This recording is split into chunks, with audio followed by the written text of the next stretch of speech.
Hello, I'm Nathan. And I'm Jodi, and this is Word on the Web. And the first thing I want to do is thank you for our audience for questions. Keep them coming. And today's conversation was spurred by one of these questions that has to do with medically fragile, medical dorm, some language that we have become very accustomed to, but I think is unfamiliar to some of our audience. Before the pandemic, medically fragile wasn't like something that we even really had a program around. Right. It was just like, oh, we have guests and boy, they seem medically fragile, but come into our open dorm setting and we'll do the best we can. And then when COVID happened and we got that funding to open up the hotel shelter, the way that you qualified was you were either a family with children or you were considered medically fragile, vulnerable to the pandemic. And so we moved our most medically fragile from the shelter to the hotel. And then as the pandemic continued, the hospitals were being really challenged with having people who might not be sick enough to stay on the medical floor, but they were just too sick to release to the streets or the shelters. And so we created this program where we did a direct discharge from the hospitals to our medical rooms. And there we were able to lift up this programming that we could never do because the emergency shelter, as you know, is open dorm. Right. And so to be able to deliver care to someone, they have to be able to receive that care privately because of HIPAA.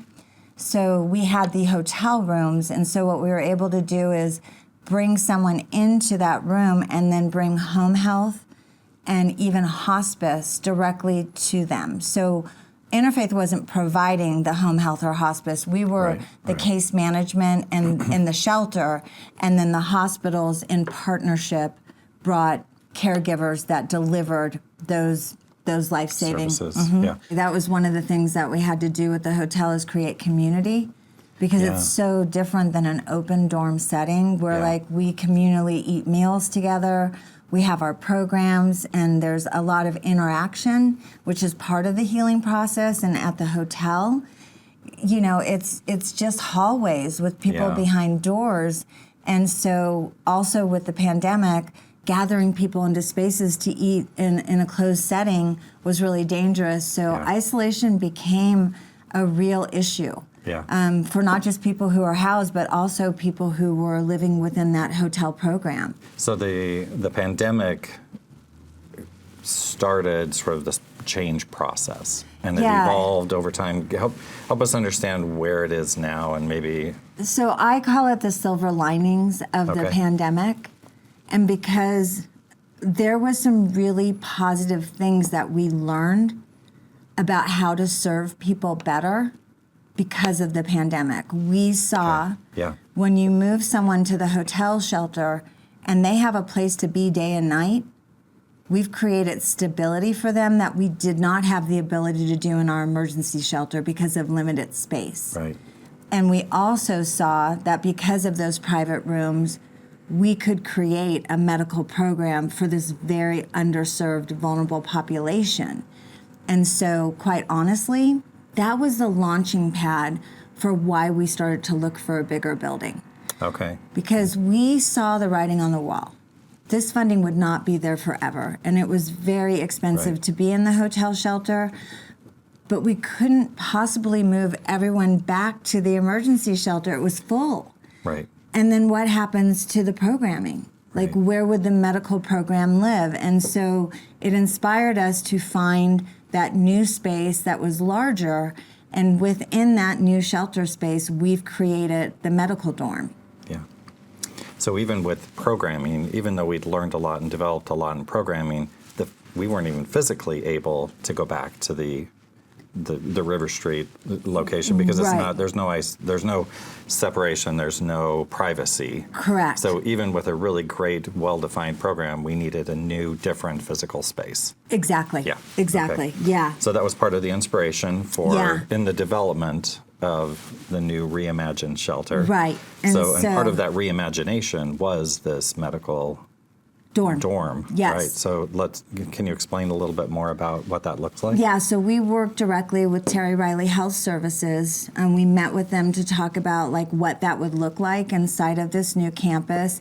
And they brought their, doctors and nurses into a meeting to define like what would be needed to be able to deliver excellent care to our population directly.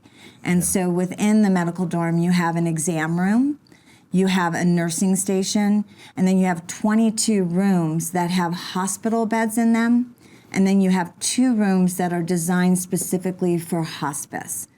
And with the partnership that Terry Riley has with Full Circle Health, which is our medical residency program, we actually have them working within this shelter system, delivering directly to our guests this kind of health care. Yeah. Is this a good moment to just pause and say, we are so grateful for community partners? It's incredible. It's incredible. You can only do it with them because you can't be everything. Right. Our responsibility is creating the space to bring all of these powerful partnerships to people who are so often challenged to receive the care they deserve. Yeah. And it's because of barriers that are in front of them that it's nice to blame them for it, but those barriers they did not create. Let's talk about how can one become part of this medical dorm program? Yeah. It will work pretty much the same way. Those beds will be designated for people who are needing some sort of medical care. Right? So within that is respite. So perhaps it's someone who's unhoused who is going to have surgery, and they're going to have a healing rehabilitation time. Mm-hmm.